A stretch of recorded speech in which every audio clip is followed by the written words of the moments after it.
11টায় কিছু ছাত্র নামের দুষ্কৃতকারীরা এই ঢাকা সিটি কলেজের স্থাপনার উপর হামলা করলো।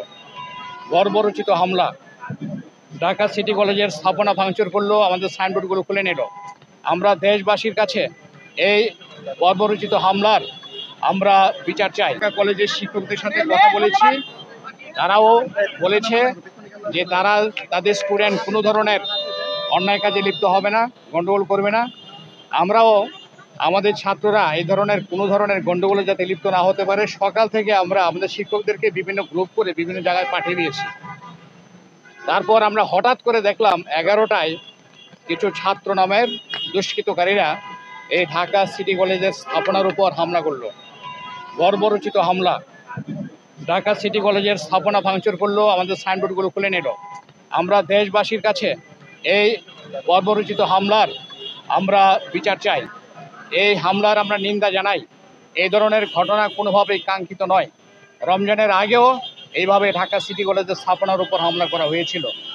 দেশের সমস্ত জনগণ, সমস্ত দেশবাসী, সমস্ত স্টেক হোল্ডার, জাতীয় বিশ্ববিদ্যালয়, মাওসি, শিক্ষা মন্ত্রণালয়, প্রধান উপদেষ্টা, শিক্ষা উপদেষ্টা, থানা প্রশাসন, ডিসি, সবার কাছে আমাদের আহ্বান থাকলো, আজকে আমাদের কলেজে যারা হামলা করেছে তাদেরকে চিহ্নিত করে তাদের বিরুদ্ধে আপনারা কঠোর আইনগত ব্যবস্থা গ্রহণ করুন। আপনারা মিডিয়া পাবলিক, আপনারা অবশ্যই নিরপেক্ষ সংবাদ পরিবেশন করবেন। আমাদের সিটি কলেজের স্টুডেন্ট কোনো কলেজের স্থাপনা ভাঙতে যায় নাই। দেশবাসী সাক্ষী, অত্র এলাকার জনগণের সাক্ষী। আমরা সব সময় অত্র এলাকার নিরাপত্তার জন্য, আমাদের শিক্ষার সুষ্ঠু পরিবেশ নিশ্চিত করার জন্য, অত্র এলাকার জানমালের নিরাপত্তা বিধান নিশ্চিত করার জন্য আমরা সর্বদাই চেষ্টা করে যাচ্ছি। আমরা আমাদের ছাত্রদেরকে মোটিভেট করছি, উৎসাহিত করছি, গার্ডিয়ানকে বলছি। আমরা বিভিন্ন দিকে আমরা বিভিন্ন ডিউটি পালন করছি, প্রশাসনকে জানাচ্ছি এই ধরনের ঘটনা যাতে না ঘটে। সুতরাং আমরা আশা করি এই ধরনের ঘটনা আর ঘটবে না। আমাদের সিটি কলেজ জাতীয় সম্পদ, দেশের সম্পদ। এই কলেজগুলো সব আমাদেরই সম্পদ। ঢাকা কলেজও আমাদের সম্পদ, আইডিয়াল কলেজও আমাদের সম্পদ, সিটি কলেজও আমাদের সম্পদ। আমরা সব সময় বলি, তোমরা ছাত্ররা ভাই ভাই, তোমরা গণ্ডগোলে লিপ্ত হবে না। বিচ্ছিন্ন ঘটনা রাস্তাঘাটে হতেই পারে, কিন্তু এটাকে কেন্দ্র করে স্থাপনার উপর হামলা, এটা কোনোভাবেই কাম্য হতে পারে না। এগুলো দেশের সম্পদ, সবার সম্পদ। আশা করি আমাদের ছাত্র সমাজ দায়িত্বশীল আচরণ করবে। স্যার, সপ্তাহখানেক আগেও এরকম সংঘর্ষের ঘটনা ঘটেছিল এবং প্রায় আমরা এরকম খবর পাই যে দুই কলেজের মধ্যে সংঘর্ষ ঘটে।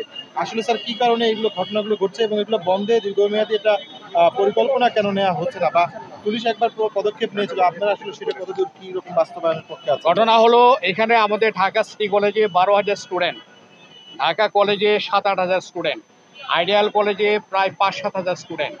এখানে প্রায় 25,000 স্টুডেন্টের একটা আনাগোনার জায়গা। তারা রাস্তাঘাটে এখানে সেখানে দাঁড়িয়ে থাকে, গল্প করে, গুজব করে।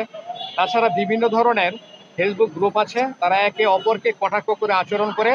ওই বিচ্ছিন্ন ঘটনাকে কেন্দ্র করে একটা দুইটা মারামারি হয়, শেষ পর্যন্ত এইটা বড় আকার ধারণ করে। এটা একেবারে অনিয়ন্ত্রিত ব্যাপার। আমরা ঢাকা কলেজের সাথে মিলে, আইডিয়াল কলেজের সাথে মিলে একসাথে সবাই চেষ্টা করছি। ওদের শিক্ষকরা আন্তরিক, আমরাও আন্তরিক। আমরা প্রশাসনেরও হস্তক্ষেপ কামনা করছি। কিছুদিন আগে প্রশাসন এই ব্যাপারে দু একজনের বিরুদ্ধে মামলাও করেছে।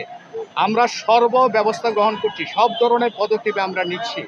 তারপরেও এই বিচ্ছিন্ন ঘটনাগুলো নিয়ন্ত্রণ করা যাচ্ছে না। এটাও সম্পূর্ণ বিচ্ছিন্ন ঘটনা, ব্যক্তিগত ঘটনা। তাছাড়াও আমাদের শিক্ষকরা প্রতিদিনই ডিউটি করে, 10টা থেকে 5টা পর্যন্ত আমরা তাদেরকে ডিউটি করার জন্য লাগিয়ে দিয়েছি। তাছাড়া আমরা তাদেরকে নোটিশ করেছি, প্রশাসনকে জানিয়েছি, এনেছি, আর্মিরা কথা বলছে তাদের সঙ্গে, আমাদের সঙ্গে সব ধরনের পদক্ষেপ নেওয়া আছে।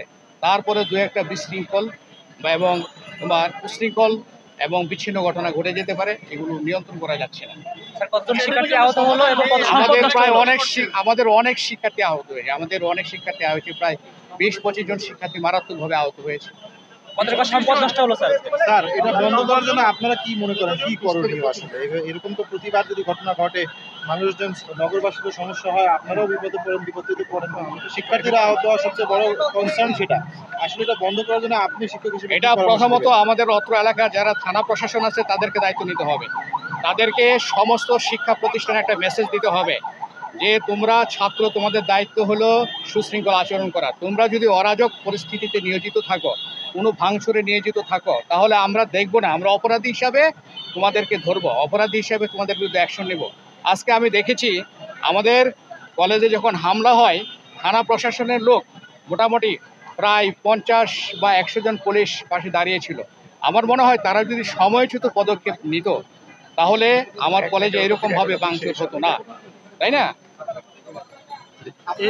এর আগে একটা ঘটনায় আপনারা পুলিশের অ্যাকশনের বিরুদ্ধে কথা বলেছিলেন। বলছে ভাই, এখানে বলছে। একটু বলি, এর আগে ঈদের আগে একটা ঘটনায় পুলিশের অ্যাকশনের বিরুদ্ধে আপনারা কথা বলেছেন। পুলিশ অ্যাকশন নিলে তো কর্তৃপক্ষ থেকে আপনারা কথা বলেন, সেই জায়গা থেকে আমরা পুলিশের অ্যাকশনের বিরুদ্ধে কোনো কথা বলি নাই, এটা ছাত্রদের অভিযোগ। ছাত্ররা আজকে অভিযোগ করেছে, তাদেরকে আমি বুঝিয়েছি পুলিশ দায়িত্বশীল আচরণ করছে, তাদেরকে সহযোগিতা করতে হবে।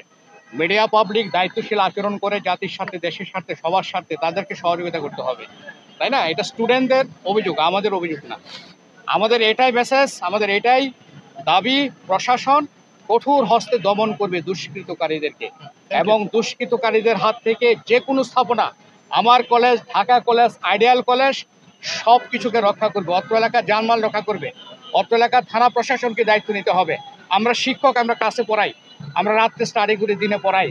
আমাদের দায়িত্ব না আইন শৃঙ্খলা পরিস্থিতি নিয়ন্ত্রণ করা, আমাদের দায়িত্ব না, এটা প্রশাসনের দায়িত্ব।